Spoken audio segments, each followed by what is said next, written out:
Distressing near-death experiences, philosophy and religion. The human mind, that fragile flicker of consciousness, has long wrestled with what lies beyond the final breath, the last heartbeat, death. For some people, near-death experiences, NDEs, offer a glimpse of celestial light, a loving embrace, a reunion with the divine. But for others, dear viewer, the journey beyond the veil is not so gentle. They plummet into the void, spiral through inverse realms, or writhe in hellish torment.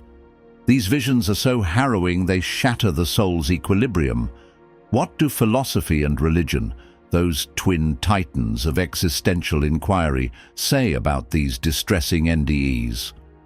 Are they mere neurological misfires, divine warnings, or something far more unsettling?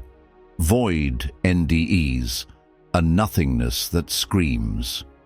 Imagine falling into an infinite abyss with no light, no sound, no one around. You've found yourself in an endless, suffocating absence of everything. You've lost everything you've known and loved. You've lost family, friends, your home, your city, the earth, control over your body and surroundings, everything. This is the void, a common feature of distressing NDEs, where individuals report utter isolation, an absence of divine presence, and a terror beyond words. Philosophy's cold comfort. Existentialist philosophers, those brooding poets of despair, might nod in grim recognition. Jean-Paul Sartre, in Being and Nothingness, described consciousness as a wind blowing toward objects, always seeking meaning. Yet the void is the antithesis of meaning. It is pure neant, nothingness, the existential nightmare of a universe indifferent to human longing. For Sartre, hell was other people, but perhaps a deeper hell is the absence of them. Buddhism offers a paradoxical twist. The void, Śūnyatā, is not a horror but a truth. It is the illusion of the self dissolving into emptiness, revealing ultimate reality. Yet, for unprepared minds, this revelation is not liberation, but terror. The ego that desperately clings to I fights annihilation like a drowning man fights the riptide. According to author Samuel Beckett, nothing is more real than nothing. It should be noted, dear viewer, that the NDE void that a person is thrown into unwillingly is very different from the one that mystics choose to enter of their own volition. Religion's silent treatment. Western religions, with their grand cosmic narratives, rarely speak of the void. Judaism, Christianity, and Islam promise judgment, paradise, or punishment, but not nothing. Yet, obscure religious mystics sometimes whisper of the via negativa, the dark night of the soul, where God's absence is more profound than his presence.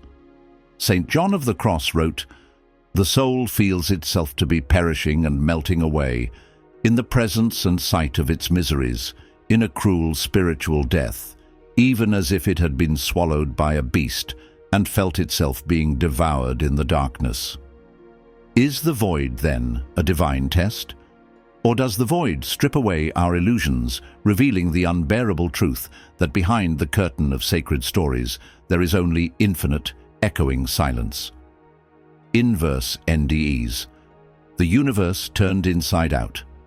Some NDE survivors describe realms where physics itself seems malevolent, like a twisted anti-reality, where time flows backward, geometry warps, and light drains rather than illuminates. These grotesque encounters present a particularly disturbing phenomenon. Here, the golden light of celestial welcome morphs into a malevolent glare, the serene landscapes twist into nightmarish vistas, and the angelic chorus descends into a cacophony of demonic whispers. It's as if a cosmic trickster has seized control, warping the familiar comfort of religious imagery into a grotesque carnival of horrors. Philosophy's Hall of Mirrors. The German idealist Georg Wilhelm Friedrich Hegel might see this as the dialectic gone mad, such as thesis and antithesis without synthesis, a world perpetually unraveling. Arthur Schopenhauer, that prophet of pessimism, would nod and talk about the will, that blind cosmic force, manifesting not as harmony but as grotesque distortion. Are these inverse visions mere projections of our deepest fears, or do they hint at a darker, more capricious reality beyond the veil? The Platonic ideal of perfect forms, the shimmering promise of transcendent beauty, is shattered by the brutal reality of its distorted reflection. Aristotle might posit that such experiences serve a cathartic purpose, such as purging the soul through the intense emotional crucible of distress. Religion's shadow worlds. Gnosticism speaks of the Kanoma, which is the chaotic, flawed world created by a demiurge, a false god. In these texts, the material universe is a prison, a distortion of true divinity. Could inverse NDEs be brief escapes into the real unreality behind our own? Hindu cosmology describes Naraka, temporary hells where souls endure karmic rebalancing. These realms of wrongness are where suffering is not fire and brimstone, but existential dissonance. Similarly, Tibetan Buddhism's Bardo states include terrifying visions where reality itself becomes hostile, a mind-made maze of delusion. Quantum mechanics. Modern physics offers eerie parallels. Black holes invert space-time, and quantum entanglements defy causality. Are inverse NDEs glimpses of a deeper, darker structure of reality, one where order is the exception, not the rule? Hellish NDEs, when the divine becomes demonic. In addition to the void and inverse near-death experiences, dear viewer, there are the hellish NDEs that may include flames, demons, the stench of sulfur, the screams of the damned. These are not mere nightmares, but experiences so visceral and primal that they leave survivors trembling for years. Philosophy's moral furnace. Immanuel Kant's categorical imperative echoes here. What if hell is not punishment, but the soul's own recognition of its moral failures? Nietzsche, ever the provocateur, would scoff that hell is the invention of priests to enslave the weak.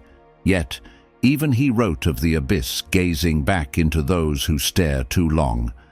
Existentialist theologian Paul Tillich argued that hell is separation from the ground of being, which is a self-imposed exile from meaning. In this view, the hellish NDE is not a place, but a state of the soul that has refused its own salvation. These realms can be seen as a manifestation of the individual's own inner hell, where they must confront or continue to avoid their deepest fears, desires, and regrets. Religion's fiery dogma. Christianity's hell is most vivid. This place is a lake of fire prepared for the devil and his angels. Matthew 25:41. Hellish NDEs, with their visions of fire and brimstone, resonate with the imagery found in Dante's Inferno and the Book of Revelation. Is hell eternal, or is it, as early Christian scholar Origen of Alexandria speculated, a purifying fire? Islam's Jahannam is a place of scorching wind and boiling water, yet the Quran also speaks of God's mercy prevailing. Hinduism and Buddhism see hells as temporary, purgatorial. Even Dante's Inferno ends with Satan frozen in impotence, which is a fitting irony for a realm of ultimate despair. Neurological debate. Are these visions real? Before we surrender entirely to metaphysical dread, science offers its own perspective. Neurologists suggest distressing NDEs may arise from oxygen deprivation, temporal lobe seizures, or the brain's last desperate attempt to process dying. Dying brain hypothesis. Dr. Susan Blackmore proposes that NDEs, blissful or terrifying, are the brain's final fireworks, a cascade of neurotransmitters firing in chaos. The void? Perhaps the visual cortex shutting down. Hellish visions, a misfiring amygdala, the brain's fear center running amok. Yet this explanation feels incomplete. Why do so many describe similar landscapes, such as the same pits of fire, the same crushing emptiness? If these are random hallucinations, why the eerie consistency? Spiritual counterargument. Dr. Bruce Grayson, a leading NDE researcher, argues that some experiences defy materialist explanations. People report verifiable out-of-body observations, like seeing events they couldn't possibly have known about. One of the most famous cases Grayson helped validate involved a migrant worker named Maria, who suffered a cardiac arrest in a Seattle hospital. During her NDE, she reported floating outside the hospital and seeing a single tennis shoe on a third-floor window ledge. She described it in detail, including its worn-out laces and a toe scuff mark. Verifying this, a nurse later found the shoe exactly where Maria described it. The shoe was at an obscure location invisible from ground level or her hospital room. So, dear viewer, if consciousness is merely a byproduct of the brain, how does it perceive things beyond its physical limits? Psychological impact. The aftermath. Those who return from distressing NDEs are often profoundly changed, but not always in the uplifting way we associate with positive, heavenly encounters.